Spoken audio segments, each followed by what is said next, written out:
Hai semuanya, gimana kabar kalian? Ada yang masih rebahan? Kalau ada, sini, gak bosan-bosan gua dongengin nih dengan alur cerita film yang seru banget. Kali ini, gua akan merangkum sebuah film berjudul Sis Ondati yang dirilis pada tahun 2005. Berkisah tentang seseorang detektif bernama Chun Jae-in yang menyamar menjadi siswa sekolah. Tujuannya adalah untuk bertemu dengan putri dari bos kejahatan yang kuat, yaitu Seung Hee dan Nam Sang Mi. Chun Jae-in harus benar-benar berhati-hati dalam melakukan penyamarannya untuk memastikan keselamatan putri dari seorang saksi penting mafia yang ditemukan oleh polisi. Berhasilkah Chun Jae-in dalam melakukan tugas penyamarannya? Penasaran? Tonton sampai habis ya guys! Sebelum kita lanjut ke alurnya, silahkan klik tombol subscribe terlebih dahulu biar genap 1000 nih guys. Oke, makasih. Dimulai di suatu kapal di mana terdapat seorang polisi wanita yang sedang menyamar menjadi siswi SMA. Ia bernama Chun Jae-in. Di sini Chun Jae dan rekan-rekannya yang sedang mengintai berniat akan menggagalkan aksi perdagangan wanita yang dilakukan oleh seorang penjahat bernama Bodok.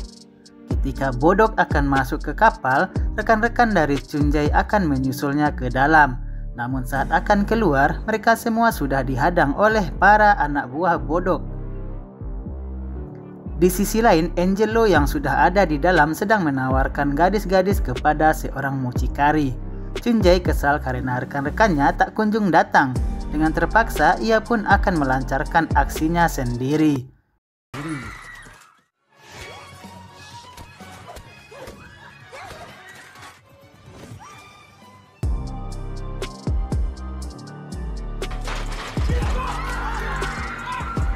Ternyata mucikari tersebut adalah seorang polisi yang juga menyamar. Ia bernama Detektif Cho. Setelah kejadian tadi, Detektif Cho pun merasa kesal karena misinya kali ini tak berjalan mulus. Hal itu dikarenakan ulah Chun Jae yang gegabah. Dan jika Chun Jae tidak melakukan kesalahan tersebut, maka Detektif Cho akan dibawa Bodok ke tempat bos besarnya. Lalu ia pun akan menangkap semuanya. Akan tetapi, rencana tersebut nampaknya gagal. Scene beralih ke para atasan polisi yang sedang melakukan meeting, di mana di dalam meeting tersebut mereka semua membahas soal dua bos gangster terbesar di Seoul yang bernama Chae-young dan Bae Do-sang.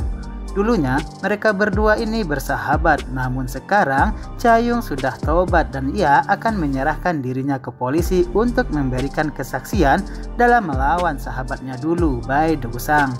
Tapi sebelum itu ia meminta syarat terlebih dahulu, yaitu para polisi harus menjamin keselamatan dirinya dan juga anaknya. Beberapa bulan sebelumnya, ketika para polisi sedang membawa Chae-young, tiba-tiba sekumpulan gangster datang menggebuki mobil mereka. Lalu Chae-young pun kabur sendiri dan dari situlah ia sudah tidak percaya lagi kepada polisi. Kembali ke meeting, di mana terdapat salah satu atasan sekaligus paman dari Chun Jae yang bernama Chun memiliki ide untuk menangkap Chae-young. Di sini ia akan menyerahkan keponakannya yaitu Chun Jae untuk menyamar menjadi siswi di SMA dengan tujuan agar Chun Jae bisa berteman dengan anaknya Chae-young yang masih sekolah. Kemudian Chun Jae pun akan mencari tahu keberadaan Chae-young dari anaknya itu.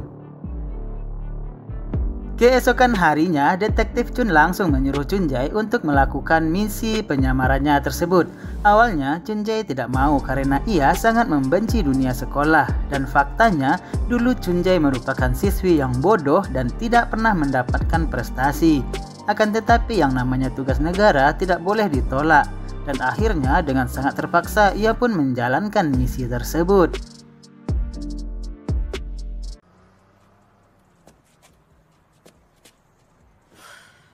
Di dalam kelas, Chun Jae pun diperkenalkan kepada murid-murid yang lain. Ketika hendak duduk, ia melihat anak dari Chae-young yang bernama Seung Hee. Di sini Chun Jae duduk dengan anak orang kaya yang bernama So-yang.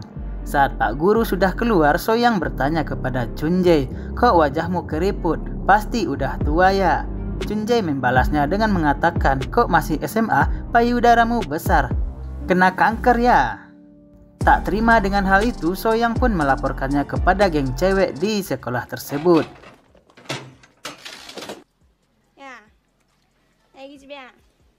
Kemudian pemimpin geng tersebut mengajak duel di halaman dan Chunjae pun menerima tantangan tersebut. Nampaknya para cewek-cewek tersebut dengan mudah dikalahkan oleh Chunjae. Setelah itu Chunjae menghampiri Seung-hye yang sedang makan di kantin. Chunjae pun bilang bahwa dirinya murid baru. Lalu ia mengajak Seung-hye untuk berteman. Akan tetapi Seung-hye menghiraukannya dan langsung pergi begitu saja. Jadi si Seung-hye ini sebenarnya ia anak yang ceria, tapi setelah kematian ibunya ia menjadi anak yang pendiam dan cuek ke semua orang-orang. Tiba-tiba datanglah seorang cowok yang bernama No Young, di mana ia juga murid baru. Lalu No Young mengajak kenalan Chunjae. Nampaknya Chunjae terpesona melihat kegantengan No Young. Tak lama kemudian datanglah So Young yang meminta maaf sambil memberikan cek berupa uang untuk menjaganya. Nah, sebelum ada Chunjae, So Young dijaga oleh geng cewek tadi. Setelah pulang sekolah dan diantar ke apartemennya oleh rekan detektifnya yang bernama Detektif Kang. Nah, apartemennya ini terletak tepat di depan apartemen milik Seung-hye. Jadi setiap saat Chunjae bisa mengawasinya. Sebelum pergi, Kang memberikannya catatan yang isinya tentang fakta-fakta dari Seung-hye. Di malam harinya, ketika Chunjae sedang membaca buku catatan Seung-hye, tiba-tiba No Young muncul. Ternyata No Young tinggal di samping apartemennya Chunjae. Esoknya terdapat berita tentang bos gangster yaitu Bae Du-seng yang sedang menjalani persidangan karena kasus pembunuhan. Namun karena belum ada bukti yang kuat untuk memenjarakannya, akhirnya Bae Du-seng pun dibebaskan. Adegan berpindah di suatu tempat di mana Bae Du-seng menyuruh para anak buahnya untuk mencari Cha-young. Karena si Cha-young ini adalah saksi utama atas semua kejahatan Bae Du-seng yang bisa menjebloskannya ke penjara. Di sekolah, Seung-hye sedang berkelahi dengan pemimpin geng cewek. Dan ketika Seung-hye akan dipukul, tiba-tiba No Young datang menyelamatkannya. Kemudian mereka berdua pun ngobrol. Nampaknya di balik jendela terdapat Chunjae yang sedang memantau mereka berdua.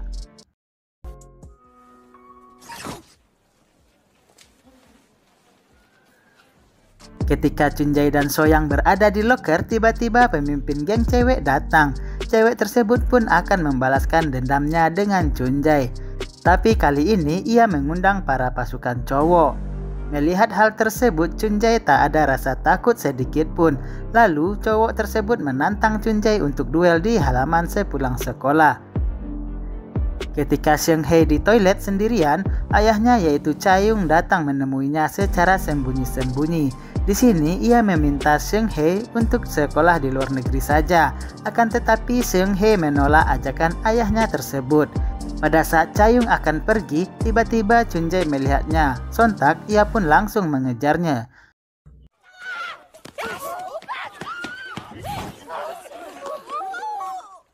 Chunjae pun terus mengejarnya hingga akhirnya ia kehilangan jejak dari Cha-young. Lalu ia pergi menemui pamannya dan detektif Kang.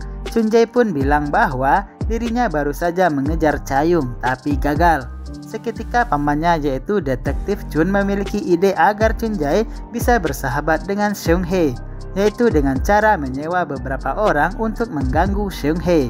Kemudian Chunjae datang berpura-pura menyelamatkannya. Dan dengan begitu ia pasti mau menjadi temannya Chunjae karena Chunjae sudah menyelamatkannya. Sepulangnya sekolah, ketika Chunjae sedang membuntuti Seung-hye, tiba-tiba kumpulan geng cowok cewek datang menghadanginya.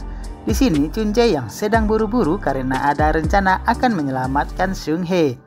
Chunjae pun meminta agar duelnya besok saja. Akan tetapi para cowok itu tetap bersikeras untuk menyelesaikannya sekarang. Dengan terpaksa Chunjae pun langsung menghajar mereka semua.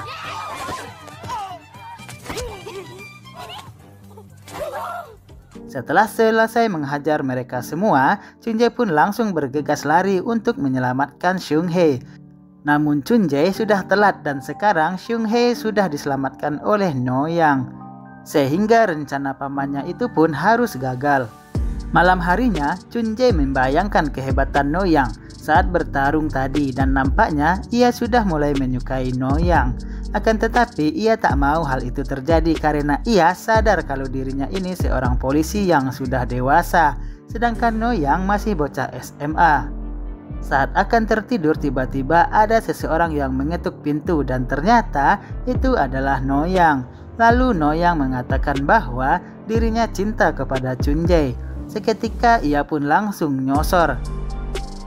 Tiba-tiba Chunjae terjatuh dari kasurnya dan ternyata itu hanyalah mimpi. Tak lama kemudian Noyang datang seperti mimpi yang dialami Chunjae tadi. Akan tetapi di sini Noyang hanya mengingatkan Chunjae untuk segera berangkat sekolah agar ia tidak terlambat. Ketika di sekolah, Chunjae dikagetkan dengan adanya guru baru di mana guru baru tersebut adalah detektif Cho yang dulu pernah bersama Chunjae di kapal. Tak terima dengan hal itu, Chunjae pun menemui pamannya lalu mengatakan bahwa dirinya tidak ingin detektif Cho ikut-ikutan dalam misi ini. Namun lagi-lagi yang namanya tugas negara tidak bisa ditolak dan ia dengan terpaksa bekerja sama dengan detektif Cho dalam menangkap Choyang. Singkat cerita, Baidusang menanyakan keberadaan Chayung kepada anak buahnya. Namun anak buahnya ini masih belum bisa menemukan Chayung. Lantas Baidusang pun kesal dan menyuruh anak buahnya untuk segera mungkin untuk menemukannya. Sementara itu, Soyang melihat Chunjae yang diberi sejumlah uang oleh om-om yang padahal om-om tersebut ya pamannya sendiri. Akan tetapi di sini Soyang mengira kalau Chunjae telah menjadi cewek bookingan. Esoknya, berita tentang Chunjae yang menjadi cewek bookingan telah tersebar sehingga dirinya dijauhi teman-temannya. Namun lain halnya dengan Seung-hae, ia malah mengajak Chunjae untuk berteman. Karena ia merasa kalau Chunjae ini memiliki masalah hidup yang sama beratnya dengan dirinya. Lalu Chunjae pun merasa senang karena sekarang ia sudah bertemu dengan Seung-hae. Singkat cerita, tibalah di ujian sekolah. Chunjae yang tidak mengetahui apa-apa tentang pelajaran kemudian meminta bantuan pamannya yaitu Detektif Chun. Di sini Detektif Chun menyewa orang untuk mengerjakan soal milik Chunjae. Nantinya Chun akan memberitahu jawaban orang tersebut kepada Chunjae melalui earphone yang sudah dipasang di telinga Chunjae. Awalnya semua berjalan lancar, tapi setelah Pak Guru mendekati Chunjae, semuanya pun berubah di mana Pak Guru tersebut telah mengetahui kelicikan Chunjae. Kemudian ia membawanya ke ruang guru. Sesampainya di sana, Chunjae yang merasa keadaannya sudah terdesak pun memberitahu Pak Guru bahwa dirinya ini sebenarnya seorang polisi yang sedang menyamar. Lalu muncullah Detektif Chun sambil memperlihatkan lisensi polisinya. Mengetahui hal tersebut, Pak Guru pun mendukung misi mereka berdua. Malam harinya, Seung-hae dikejutkan dengan adanya surat di meja yang mana surat tersebut dari ayahnya yang akan meninggalkan Korea untuk selama-lamanya. Mengetahui hal tersebut, Seung-hae pun sedih, kemudian ia pergi menemui Chunjae untuk curhat dengannya. Di sini, Chunjae mencoba untuk menenangkannya dengan mengatakan, "Kau beruntung masih punya bapak, lah aku udah ditinggal dari kecil." Keesokan harinya, Chunjae sudah mengetahui keberadaan Chayung. Mereka pun pergi ke bandara bersama pamannya. Ketika Chayung sedang menunggu Seung-hae untuk berpamitan, tiba-tiba para anak buah Baedusan datang untuk menangkapnya. Lalu Chunjae dan yang lainnya pun ikut mengejarnya. Sampai pada akhirnya Chayung pun terkepung oleh para anak buah Baedusang dan juga tim dari kepolisian. Tak lama kemudian datanglah seseorang menggunakan motor di mana orang tersebut berniat akan menyelamatkan Chayung dengan membuat asap dari ban motornya. Nah, dengan hal itu Chayung pun bisa kabur. Saat pemotor itu akan pergi, ia sempat tertembak oleh Detektif Cho yang membuatnya jatuh. Namun ia masih bisa bangkit dan ketika Detektif Cho akan menembakkannya lagi, hal tersebut dihentikan oleh Chunjae karena si Detektif Cho ini hampir saja melukai orang yang tak bersalah. Sebelum pulang, Chunjae sempat menemukan jam tangan milik pemotor tadi, di mana jam tangan tersebut mirip sekali dengan jam tangan yang dipakai oleh Noyang. Sesampainya di apartemen, dia langsung menemui Noyang untuk memastikannya. Di sini Noyang berbohong dengan mengatakan bahwa jam tangannya masih ada di dalam apartemen. Esoknya Chunjae yang masih penasaran pun menyuruh detektif Kang untuk mencari tahu siapakah Noyang ini, dan ternyata Noyang ini adalah orang yang juga menyamar menjadi siswa. Hal itu ia lakukan atas perintah dari Cha-young untuk menjaga putrinya yaitu Seung-hae. Jadi Noyang ini adalah tangan kanannya Cha-young. Kemudian Chunjae menghampiri Seung-hae dan meminta maaf kepadanya karena selama ini ia telah berbohong bahwa sebenarnya ia ini bukanlah siswi SMA, melainkan seorang polisi. Mendengar hal tersebut, Seung-hae pun nampak kecewa, tapi ia akan memaafkan Chunjae jika Chunjae mau menjaganya dari orang-orang jahat. Di malam harinya, Chunjae mendapat kabar bahwa pamannya telah ditusuk seseorang. Kemudian ia pun langsung bergegas pergi ke rumah sakit untuk menjenguk pamannya. Sepulangnya dari rumah sakit, di tengah jalan tiba-tiba detektif Kang membelokkan mobilnya dan memilih jalan yang bukan menuju apartemennya Chunjae. Ternyata ia membawa mereka berdua ke tempat di mana para anak buah Baidusang berkumpul. Jadi detektif Kang ini telah berkhianat karena ia sedang membutuhkan banyak uang untuk biaya pengobatan istrinya. Kemudian para anak buah Baidusang bisa membawa Seung-hae dan mengeroyok Chunjae. Singkat cerita, Cha-young pun datang ke tempat Baidusang karena ia mendapat kabar kalau putrinya sedang ditahan di sana. Dan benar saja, sesampainya di sana ia melihat putrinya yang sedang disandra. Nah, di sini terungkap alasan kenapa Cha-young berselisih dengan Baidusang. Alasannya karena Cha-young tidak suka dengan sikap Baidusang yang selalu ingin menguasai. Kemudian Baidusang mengajak Cha-young duel by one, di mana jika Cha-young menang maka Baidusang akan memberikan seluruh kekayaannya dan mengembalikan putrinya. Tapi jika kalah maka putrinya akan menjadi milik Baidusang. Sementara itu Chunjae yang sudah tak berdaya dihampiri oleh pengendara motor kemarin yang mana itu adalah Noyang. Lalu mereka berdua pun langsung bergegas pergi untuk menyelamatkan Seung-hae. Kembali ke dua bos gangster yang sedang bertarung. Awalnya Cha-young bisa menghajar Baidusang, akan tetapi di sini salah satu anak buah cewek dari Baidusang menembakkan suntikan ke Cha-young yang membuatnya lemas, dan Cha-young pun dihajar habis-habisan oleh Baidusang. Kemudian ia menusukkan sebuah pisau tepat di perutnya. Seung-hae yang melihatnya pun sangat amat sedih. Tak lama setelah itu datanglah Chunjae dan Noyang.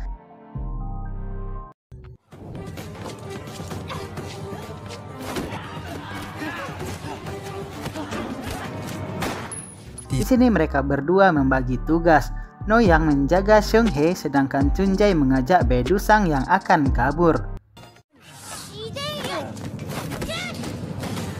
Noyang menjaga Seung-hae sedangkan Chunjae mengejar Baidusang yang akan kabur.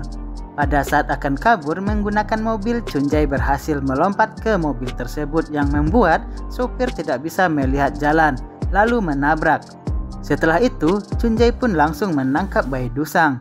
Dan tiba-tiba datanglah detektif Cho sambil menodongkan sebuah pistol. Ternyata detektif Cho ini juga telah berkhianat dan ia lebih memilih bekerja sama dengan Baidusang karena alasan cuan. Ia juga mengatakan bahwa dirinya lah yang telah menusuk detektif Chun karena ia sudah muak dengan semua perintah detektif Chun. Mendengar hal tersebut, Chunjae sangat marah, kemudian ia pun langsung menghajarnya. Di sisi lain, Noyang juga sedang berjuang mati-matian untuk melindungi Seung-hae dan ayahnya. Dan pada akhirnya mereka pun berhasil memenangkan pertarungan, lalu para polisi pun akhirnya datang. Nampaknya Cha-young belum mati dan masih bisa diselamatkan. Di sini, Chunjae masih kesal dengan detektif Kang yang telah berkhianat. Tiba-tiba datang salah satu polisi yang mengatakan bahwa pamannya yakni detektif Chun sudah sadar. Hal itu tentu membuat Chunjae lega. Terlihat Noyang tidak mendatangi kerumunan dan lebih memilih untuk pergi sendiri. Di akhir film diperlihatkan Chunjae kembali menyamar dan kali ini ia menyamar menjadi biarawati. Ketika sedang mengejar targetnya, tiba-tiba sang target dijatuhkan oleh seseorang dan ternyata orang itu adalah Noyang. Lalu mereka berdua pun, ya sudahlah, dan film pun berakhir. Terima kasih yang sudah menonton video ini. Jika kalian suka dengan alurnya, jangan lupa klik tombol subscribe dan nyalakan loncengnya agar tak ketinggalan video-video selanjutnya dari channel ini. Sekali lagi, terima kasih.